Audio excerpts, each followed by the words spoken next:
começando o programa Momento Patrimônio. Hoje, a 260 quilômetros de Passo Fundo, aqui no sítio arqueológico de São Miguel das Missões. Os nossos convidados de hoje, o professor Talgolin, professor do curso de História da UPF, e a professora Jaqueline Aller, professora da Faculdade de Artes e Comunicação da UPF e também arte historiadora. O vídeo que acabamos de assistir mostra um pouco das ruínas de São Miguel, local tombado como patrimônio cultural da humanidade. Penso que poderíamos começar a discussão pensando um pouco sobre os critérios para a definição deste espaço como patrimônio da humanidade declarado pela Unesco, um órgão internacional. O tombamento do sítio arqueológico de São Miguel Arcanjo, ele teve inserido num movimento de vários outros tombamentos no Brasil inteiro, né? E ele inicia já com Lúcio Costa, um dos mitos fundadores dessa política, do que seria, das diretrizes do que seria esse sítio arqueológico, na década de 30, foi formulada, né, por Lúcio Costa. E é interessante que o sítio aqui, ele abriga não só duas coisas muito valorizadas dentro do que foi tombado, né, em termos históricos no Brasil, que são ruínas com séculos, né, e também construções modernistas, o próprio museu, projetado por Lúcio Costa. Então são dois grandes patrimônios arquitetônicos conjugados num único lugar, somados, claro, às estátuas, a todo o resto que compreende o entorno, né? Sobre essa questão das estátuas, por exemplo, né? Sei que tu és especialista na questão da estatuária reunida aqui nas ruínas, né, no Museu das Missões. Sobre essa questão das estátuas há uma certa polêmica no sentido de que elas tinham um determinado significado para a comunidade local e no momento em que Lúcio Costa, né, idealizou o museu, então se partiu da ideia de reunir e, entre aspas, resgatar essas imagens da comunidade, né, inseri-las no mesmo espaço que seria o museu, dando então um outro sentido, né, uma outra interpretação a partir dessa organização no único espaço, né? O que tu terias a dizer sobre essa questão? Exatamente. Essa ação de recolher as imagens nas famílias, nos interiores de toda a região missioneira, é uma ação até hoje muito controversa, né? Quando o zelador que se mudou para cá quando foi construído o museu, o seu João Hugo Machado, passou a recolher essas imagens, ele ia com a ação da polícia, né? Ele estava acompanhado da polícia. E muitas famílias que foram recolhendo essas imagens no decorrer da história familiar mesmo, pelo abandono do sítio, pelas todas as incursões que sofreu esse território, tinham criado um vínculo devocional com essas imagens, né? Porém, a um passo que ele encontrou famílias que preservavam esse vínculo, que mantinham as imagens em altares, ele encontrou imagens que estavam no estado de depredação bastante avançado. Duas imagens, por exemplo, que estavam servindo de puleiro num galinheiro, né, para as galinhas e que os cupins já estavam estragando muito, já tinham comido grande parte das imagens. Outras, no entanto, como a história de uma das imagens que está ali, a proprietária adoeceu depois que a imagem foi tirada. Outras lendas trazem também imagens que estavam sendo quebradas e rachadas para encontrar tesouros dentro, mitos do período dos jesuítas que escondiam tesouros de ouro dentro das imagens. Porque essa questão das imagens levantada pela professora Jaqueline, é preciso fazer uma diferença também. Nós, quando olhamos a imagem no museu, nós ficamos com essa ideia de patrimônio, algo estático, parado. Só que a estátua, para a população em geral, quem faz da estátua mais um membro familiar, ela tem uma relação de vivência, né? Ela tem uma intimidade. E também a imagem, ela continua fazendo essa espécie de mediação entre a vida real e uma vida sobrenatural, poderíamos dizer assim, né? Então, cada indivíduo, cada família, cada pessoa desenvolveu um tipo de relação com a imagem. Quando isso foi cortado, de certa forma, interferia também no destino daquelas famílias, né? E é por isso que esse fato citado pela professora Jaqueline é lapidar, né? Que é como se aquela ação policial de resgate de uma estátua para o patrimônio, né, ou seja, um poder de Estado, né, que interferiu numa vivência real, particular, interferiu de certa forma nessa ideia, né, de passagem, nessa história, nessa ideia praticamente mitológica, né, dessa relação em a existência nesse mundo e a existência em outros mundos, sendo que a estátua faz parte dessa conexão. É interessante porque durante as primeiras décadas em que elas estiveram aqui, houveram pessoas que continuavam vindo até o museu prestar suas devoções, suas orações, acender velas em frente às imagens. E isso foi se perdendo no decorrer que as outras gerações já não conferiam tanto sentido como as anteriores tinham conferido, né? Eu penso que talvez aí que esteja a grande contradição da questão do patrimônio, porque ao mesmo tempo em que preserva, nós não podemos negar que é uma forma de preservar, no sentido em que tira, por exemplo, da função de puleiro de galinha para dentro do museu, mas por outro lado ela tira também toda uma questão da memória, né, dessa população, da memória dessa comunidade que fazia outros usos dessa imagem, né? E aí a gente tem que pensar um pouco no patrimônio enquanto vivido, né? Exatamente. E tem outros complicantes, digamos assim. Os outros complicantes são, de um lado, a criação de um mercado de artes, em que estas estátuas passaram a ser valorizadas quando entraram nesse mercado, e também, de outro lado, as outras ordens religiosas que não viam essas estátuas, né, num nexo do seu programa, digamos, devocional, né? E viu nessas imagens como uma marca jesuítica, de certa forma. Além das implicações estéticas que a própria imagem representava, não cumprindo uma função, tidas como coisas feias, como coisas do passado. Então tem vários complicantes que estão em torno das imagens e sobre as imagens que é preciso refletir sobre eles.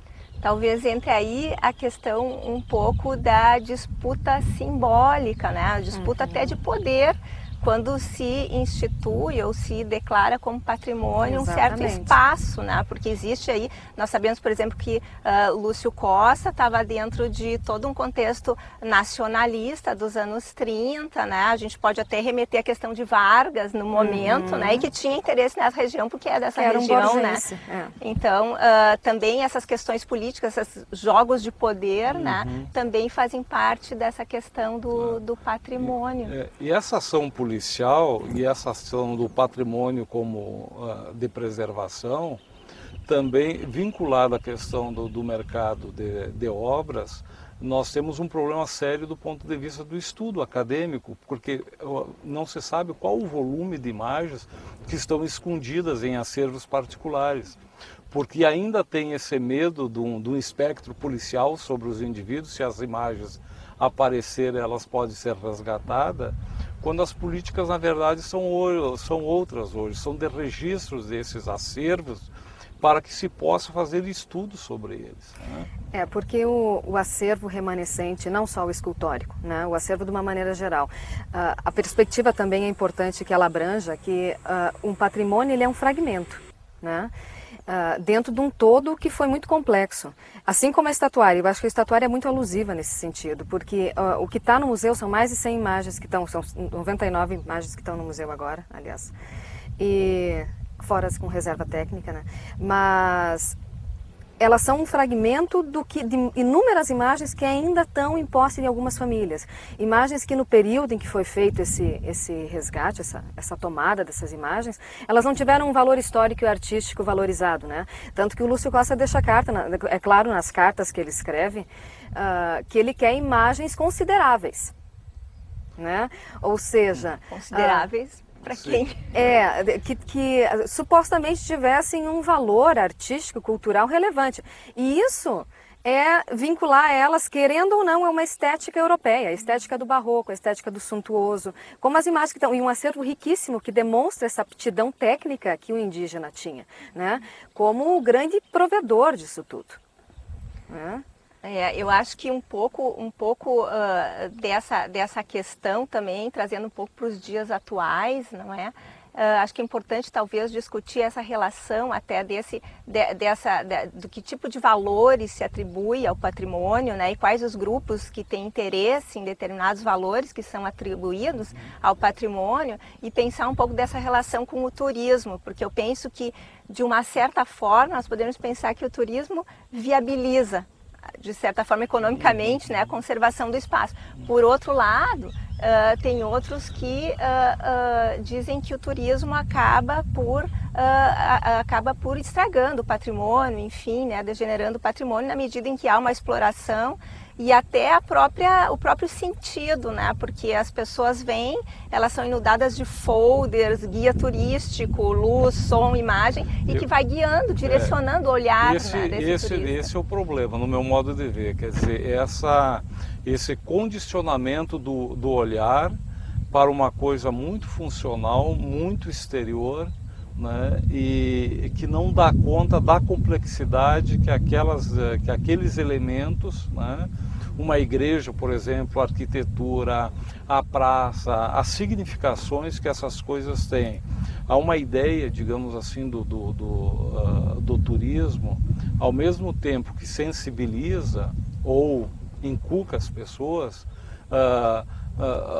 pressupõe uma narrativa, né? Pressupõe uma forma de entendimento que basta saber que existe, mas pouco se preocupa com o sentido de como aquilo existiu, qual foi o processo de construção daquilo, as significações, como que esses elementos ainda estão impregnados na população, né? Então há um problema com o turismo quando transforma as coisas num lugar de visitação. Quando a coisa é de visitação, parece que ela não existe na vida real, né? Ela é um acervo condicionado, mas não. A cultura missioneira, ela está aí, está viva, é pujante, está em diversos lugares, mas ela às vezes é até visualizada, mas não é compreendida como tal. Porque, na realidade, o turismo vai atender uma demanda do público, né, que vai buscar, enfim, promete uma volta ao passado, né, ao paraíso, e organiza, enfim, os caminhos das missões, né, e todo um roteiro das missões que vai sendo construído. Inclusive, num dos folders, me parece, que diz, não deixe de conviver com os indígenas, né, que estão aqui, enfim, vendendo seu artesanato e que não compartilham exatamente dessa visão, né, desses valores, não é? É que o patrimônio, a instituição de um patrimônio, acompanha um discurso oficial, né? Então, ao passo em que foi instituído o patrimônio da igreja, né, dos remanescentes urbanos do que era o pueblo missioneiro, se deixou de fora toda a periferia disso, que não virou patrimônio, que também é pouco conhecida. Então a ideia justamente em que haviam jesuítas aqui e que ordenavam esses índios trabalhavam e construíram isso como muito obedientes, enfim, né, e que não tiveram protagonismo nessa história, acompanha, de outro lado, todos os outros discursos que não estão dentro dessa oficialidade, que são as capelas, os monumentos, né, que não estão tombados, que não foram tombados e que se perderam por não estarem preservados, que são as capelas, os postos de estância, né, que por toda a região aqui que houveram, né.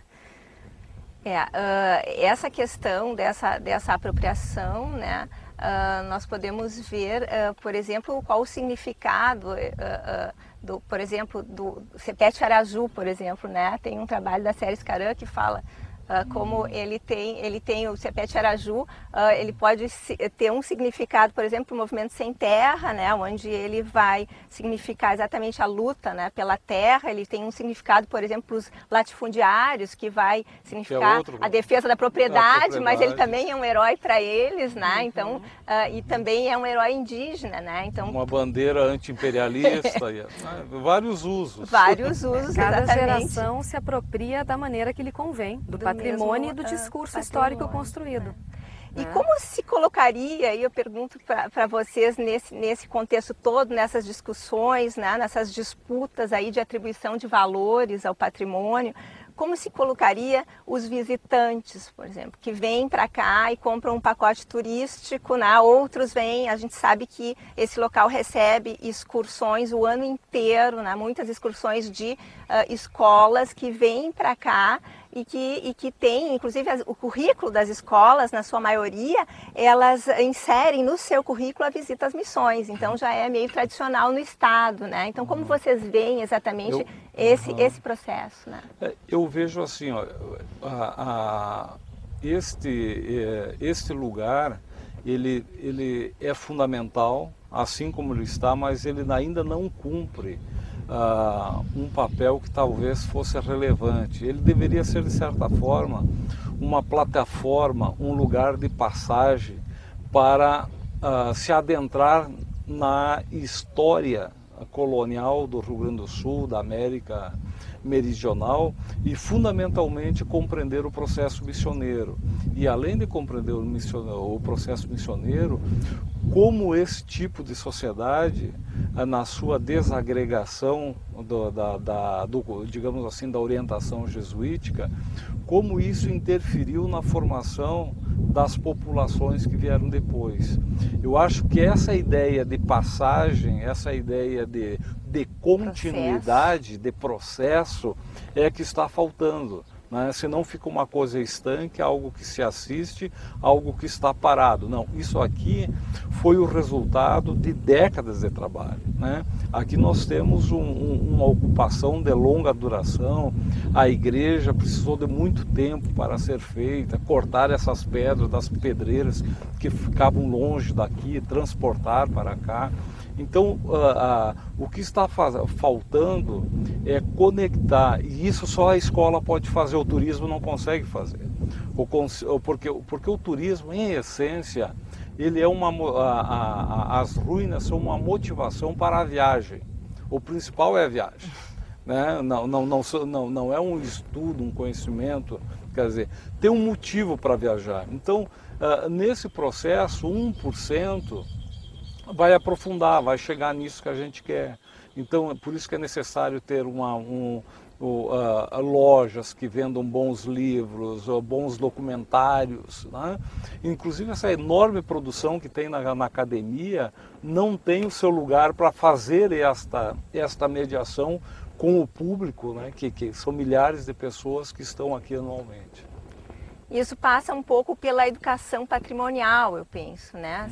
Essa questão do trabalho nas escolas e que vem sendo feito, mas acredito que de uma forma muito lenta ainda. Essas questões culturais, elas ainda engatinham um pouco, especialmente na escola, que, queira ou não, né, ainda é um espaço bastante conservador, né, de educação. É verdade. Quando o sítio começou a ser trabalhado no sentido de restaurado para se tornar um patrimônio, o próprio Lúcio Costa não quis que ele fosse reconstruído. Né? Quis que ele fosse, que houvesse uma manutenção no estado em que ele estava. Com isso ele queria dizer, eu não estou querendo trazer de volta o esplendor que teve a igreja de São Miguel. Eu estou querendo que as pessoas percebam ela como uma lembrança de um período que teve um edifício carregado da historicidade do seu tempo, das invasões, das incursões todas que houveram. Né? E isso falta muito. As escolas ou mesmo os turistas, eles vêm procurando uma prova histórica no monumento, no patrimônio, né? E não tem a noção do que nós já havíamos falado, que é a questão do fragmento do patrimônio, né? Do exercício de abstração, de parar diante do monumento, do prédio, e imaginar que ele foi construído por seres humanos que estavam vivendo numa sociedade excepcional, algo absolutamente diferente de qualquer outra experiência que houve no mundo. Né? Eu acho que essa questão da peculiaridade do que foi um povoado missioneiro é muito importante também. Como se deram essas negociações, como se deram essas assimilações, como foi tudo isso. Né? Esses indivíduos de carne e osso que construíram isso aqui, que tiveram aqui, né? Que deram sentido a essa igreja. E imaginar também que nos fundões do Rio Grande do Sul, nos fundões do sul da América, houveram grandes templos com música barroca, com pintura, com escultura, grandes difusores de cultura, né? Quando no restante do Brasil, mesmo no restante da América, isso era muito raro. Então todo o valor ele é validado no sentido de quando ele é contextualizado também. As ruínas por si elas não falam, né? Sozinhas elas não têm nada a dizer. Que passa um pouco até por essa questão de uma concepção de cultura bastante estática, né? Que não, há uma sacralização da memória, como se aquela cultura, né, muito ligada à ideia de folclore, que seria uma coisa entendida como estática, que está lá, né, e que tem que resgatar exatamente, né, como se fosse trazer esse passado de volta, né, e não essa ideia, como o professor Tal falou, quer dizer, de processo, né, quer dizer, a cultura não é estática, não é? É isso mesmo, é a dinamicidade da cultura que tem que estar presente numa visita a um sítio arqueológico. Isso as temporalidades, né? Bom, vamos então às considerações finais. Eu penso que nós podemos pensar um pouquinho, né, a partir da ideia de que desse espaço como um lugar de memória, né? Então penso que nós podemos fechar um pouco falando um pouquinho, né, deste lugar de memória, né? Porque este pode ser considerado um lugar de memória e qual o significado desse lugar para a história do Rio Grande do Sul. Não há dúvida que toda a experiência missioneira e inclusive a sua materialidade, né, o seu acervo documental material, ele é um patrimônio da América Meridional e é um patrimônio do mundo, né? Mas a gente também não pode esquecer que esse patrimônio, aqui é um lugar de patrimônio, mas um lugar de conflito, né? O que eu quero dizer com isso? Eu quero dizer que, ao mesmo tempo que nós temos uma remanescência cultural, de modo de vida, o povo rio-grandense ou o povo platino está impregnado dessa experiência por vários motivos, também é um lugar de conflito, porque é um lugar conquistado. Então, ao mesmo tempo que há uma remanescência, há uma descendência dos conquistadores, né? Então, ao mesmo tempo, nós temos sempre essas duas forças. Aqueles que querem preservar, tendo uma noção vinculada à questão da humanidade, e aqueles que querem destruir, porque os seus antepassados são, digamos assim, os verdugos dessa experiência, né? São aquelas pessoas que estão em cima da terra dos índios, são aquelas pessoas que não reconhecem o direito do índio, né? São aquelas pessoas que trabalham, né, por uma disputa territorial, mas a disputa territorial ela tem uma expressão simbólica também. Então não basta destruir materialmente o patrimônio indígena e o índio em si. É preciso destruir essa memória e repor uma outra memória em cima, né? E quando as coisas ficam estáticas, né, não se mexe mais, perdem a conexão com o passado, se passa a não entender o que é história, né? E eu acho que a função da academia, a função da escola e da educação é manter essa ideia de conexão e de processo. Exatamente, eu concordo com o professor Taugolin nesse sentido, e que, de fato, a escola é o lugar onde vai se criar sentido, vai se dar uma leitura de sentido para esse lugar, para esse patrimônio, né? E essa leitura de sentido ela não tem que estar vinculada, de fato, a uma descendência, porque muitas vezes as pessoas procuram nos patrimônios a sua origem, né? Uma origem étnica, uma origem, enfim, ela não tem que estar vinculada a isso, ela tem que estar vinculada a uma experiência do humano, né? Uma experiência de indivíduos num período conflituoso, num período muito característico, que foi o período colonial, né? E que foram capazes de construir, que foram capazes de formar um centro artístico expoente, né? Que exportava imagens, que exportava instrumentos musicais, ou seja, uma experiência do humano que deve ser conhecida e deve ser explorada, né? Bem, penso que nós não esgotamos de forma alguma o assunto aqui, não é? Mas eu acho que ficou evidente a importância desse espaço como um lugar de memória, a importância desse patrimônio, mas ao mesmo tempo levantou questões para que se pense criticamente a questão do patrimônio, né? Não simplesmente se aceite, mas se pense criticamente o que é patrimônio, qual o significado e para quem é o significado desse patrimônio. O programa Momento Patrimônio fica por aqui. Agradecemos a participação do professor Taugolin, também da professora Jaqueline Allert. E o tema do próximo programa será, então, Patrimônio e Educação.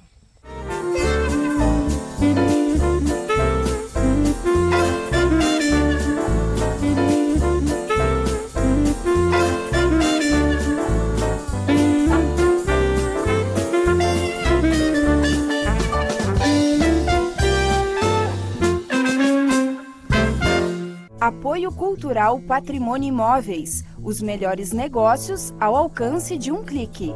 Acesse patrimônio.com.br.